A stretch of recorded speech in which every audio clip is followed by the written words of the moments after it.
Amidst the Guyana-Venezuela border controversy, the CARICOM Secretariat has suffered a massive data breach. This attack comes on the heels of a notable increase in cybersecurity incidents in Guyana and across the Caribbean region. I'm the Specialist. Let's talk about the CARICOM breach and the implications of that attack. Before we talk about the data breach, let's hear from today's sponsor. One medical mistake can permanently change your life or the life of someone you love. These mistakes are too common in America, causing injury and sometimes death. If you suspect that you were injured as a result of a medical mistake, call Washington Law Firm today. Don't lose your opportunity to get compensated. Don't wait. Book your free consultation with Washington Law Firm by calling 718-877-3100. Or find us at 455 Utica Avenue, Brooklyn, New York. If you'd like to advertise with us, be sure to make contact via our Facebook page. If you'd like to employ me specifically for voiceovers, advertisement, as an MC, or otherwise, you can also do so using the same means. The beautiful voice that was in the ad you just heard is available to you, along with many others.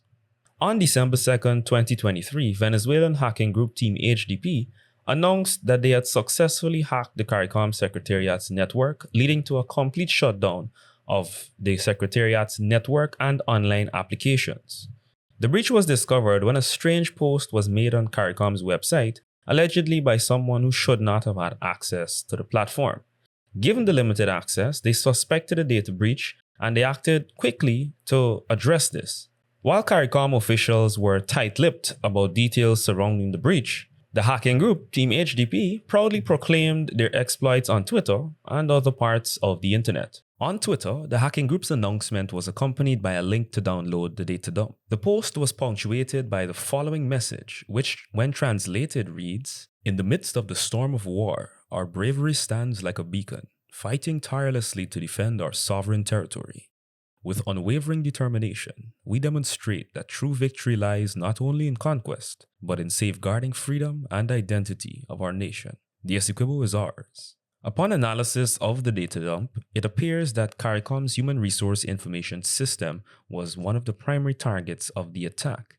This meant that the data of the entire staff and more was exposed. Some of the compromised data included staff names, dates of birth, nationality, marital status, home addresses, email addresses, emergency contact information, telephone numbers, taxpayer identification numbers, bank account numbers, their salaries, allowances, job title, and more. In fact, staff had dependent information leaked as well. It appears that phishing was most likely the method of attack. Regardless, the data that has been exposed leaves every staff member and dependent that has been exposed vulnerable to future phishing attacks, ones that can be better tailored and targeted to their unique lives.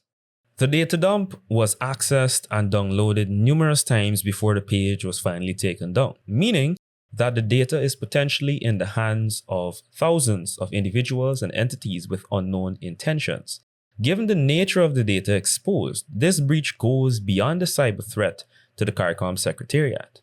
While there may be no obvious or imminent physical threats to the organization and its staff, this breach and the sensitive personal information that has been exposed in great detail means that their entire staff and the staff's relatives have had their privacy and physical security potentially compromised. As mentioned in the intro, this CARICOM breach is another high-profile attack added to the list of significant cyber attacks across the Caribbean region this year alone. On September 20th, the Bermuda government suffered a cyber attack that knocked out all their online services. TSTT, the telecommunications service of Trinidad and Tobago, suffered a massive cyber attack by Ransomware, which exposed the personal data of over 800,000 of their customers in Trinidad and Tobago. Guyanese government services have been attacked too. Several ministries and sub-agencies have fallen victim to ransomware attacks this year alone. 2023 has also seen the rise of the Akira Ransomware Group, which recently listed a government-owned utility company in a Caribbean country as one of their latest victims.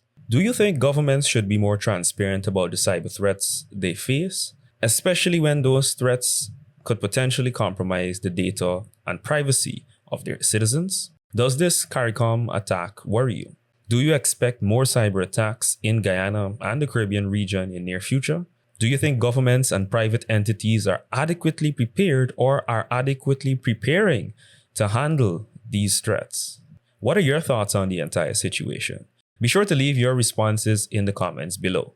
Don't forget to like and share the video with someone who you think the information may be useful to. Be sure to stay tuned for the follow-up episode where we discuss the TSTT, Telecommunications Service of Trinidad and Tobago data breach, and examine how a public entity or a government's lack of transparency can jeopardize the privacy and even the lives of their citizens. As always, thanks for watching.